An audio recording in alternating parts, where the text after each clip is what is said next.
श्री राधे राधे, श्री राधे राधे। जय श्री कृष्णा, जय श्री कृष्णा। मैं प्रेरणा स्रोत यूट्यूब चैनल में आप सभी का स्वागत करती हूँ, अभिनंदन करती हूँ। सुख सागर कथा से 5वां स्कंद में राजा भरत, शेषनाग, नरक लोक।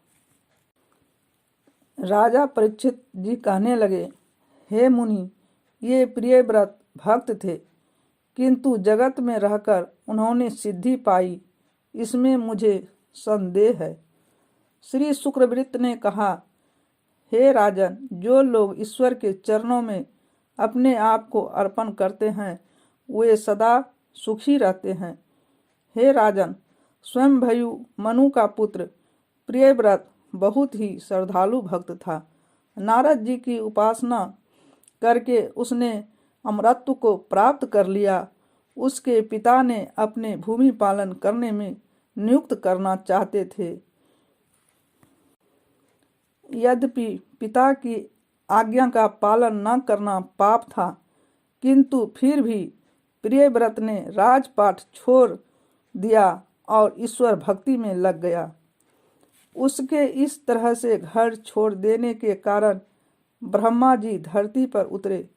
अपने पिता ब्रह्मा को देखकर प्रियव्रत ने हाथ जोड़कर उन्हें प्रणाम किया। तब ब्रह्मा जी बोले, हे प्रियव्रत, तुझे योगी बनने के लिए पृथ्वी पर नहीं भेजा गया।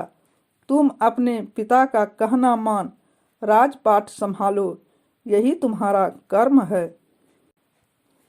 ब्रह्मा जी की बात मानकर प्रियव्रत वापस आया और अपनी पिता की आज्ञा का पालन करते हुए राजपाट संभाला और साथ ही भगवान विश्वकर्मा की पुत्री बहिर्नमती से विवाह कर लिया। उसके 10 पुत्र अग्नि का अवतार थे। उनमें से 3 छोटी आयु में ही साधु बन गए, शेष ब्रह्मचारी रहे। आत्मज्ञानी प्रियव्रत ने 10 करोड़ वर्ष तक राज्य किया। सूर्य भगवान पृथ्वी के आधे भाग में प्रकाश रखते हैं, आधे में अंधेरा। प्रियव्रत सूर्य तक पहुंच गए। वहां पर उन्होंने अपने रथ से 7 चक्कर काटे, जिससे 7 घोड़े हरे पाए जो सागर बने। सुखदेव जी कहते हैं, जब राजा प्रियव्रत वन को चला गया तो उनके पुत्र अग्निदेव ने राज्य संभाला। क्योंकि उसके बड़े बेटे नाभि के कोई संतान नहीं था, उसने ईश्वर उपासना करके उनसे यह वरदान पाया कि मैं तुम्हारे घर में अंत अवतार लूंगा। हे परीक्षित, फिर भगवान ने शेरू देवी के गर्भ से जन्म लिया। उसका नाम ऋषभदेव था। ऋषभदेव ने जब राजगद्दी संभाली तो उसके माता पिता जंगलों में भगवान की उपासना के लिए गए। ऋषभ का विवाह इंद्र की दी हुई नारी जयंती से हुआ, जिसके पेट से 100 बेटे हुए। इनमें सबसे बड़ा भरत उत्तम था। राजा भरत।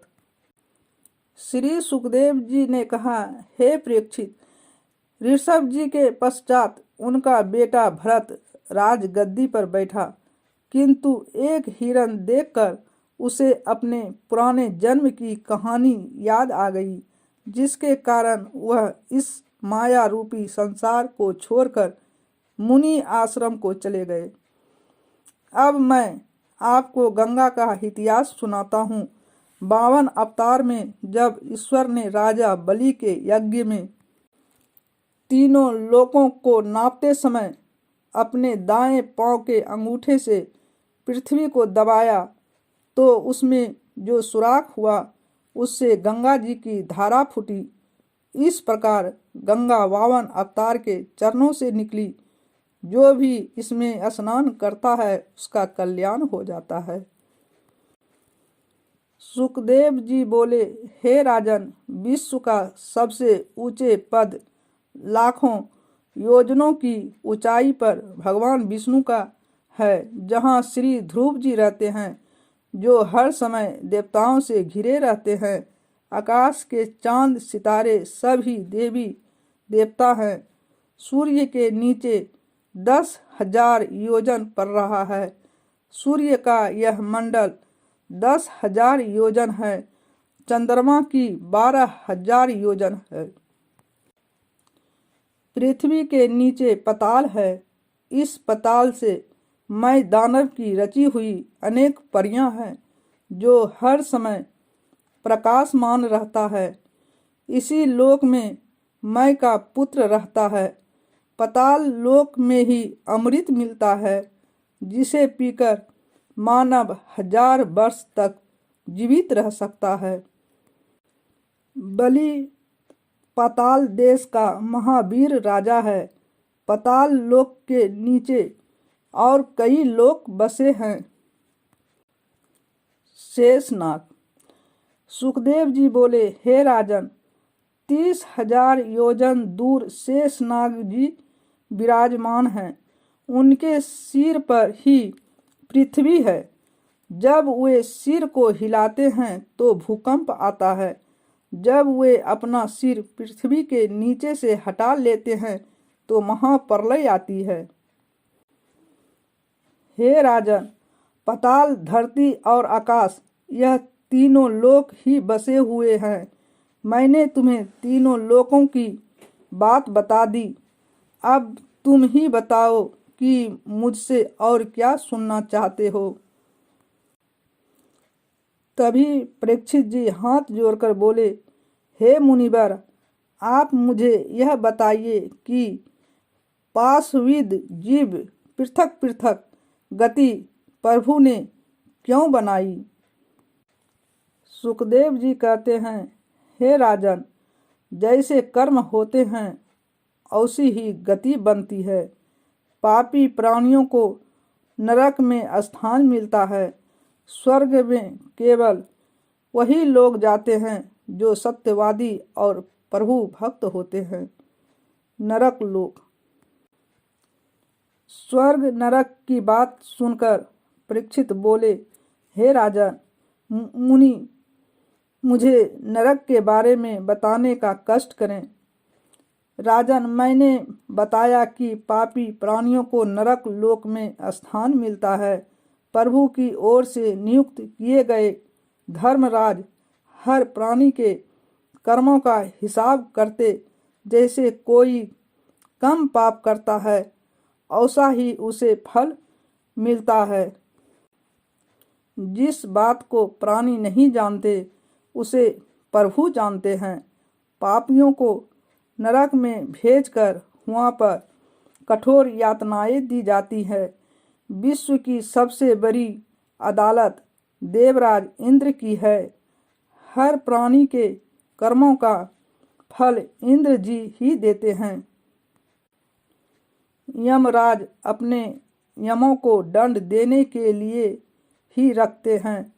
जो पापी प्राणियों को बांधकर कुत्तों की भांति घसीटते हुए लाते हैं, तब वे यम उन्हें नरक में फेंकते हैं। तब वहाँ पर उन्हें कर्मों के अनुसार किसी को कोरों से पीटा जाता है, किसी को जलती आग में फेंक दिया जाता है, किसी को वृक्ष से उल्टा लटकाकर मारा जाता है। कोई प्यासा मर रहा है, कोई भूखा। फिर उस प्राणी को याद आता है कि मैंने यह पाप क्यों किए थे, गरीबों को सताया, क्यों झूठ बोले, क्यों चोरी की। बस यही होता है पाप का अंत, नरक की रचनाएं। अभी बस इतना ही। आगे मिलते हैं दूसरे वीडियो में छठा स्कंद के साथ। धन्यवाद। हर हर महादेव, हर हर महादेव।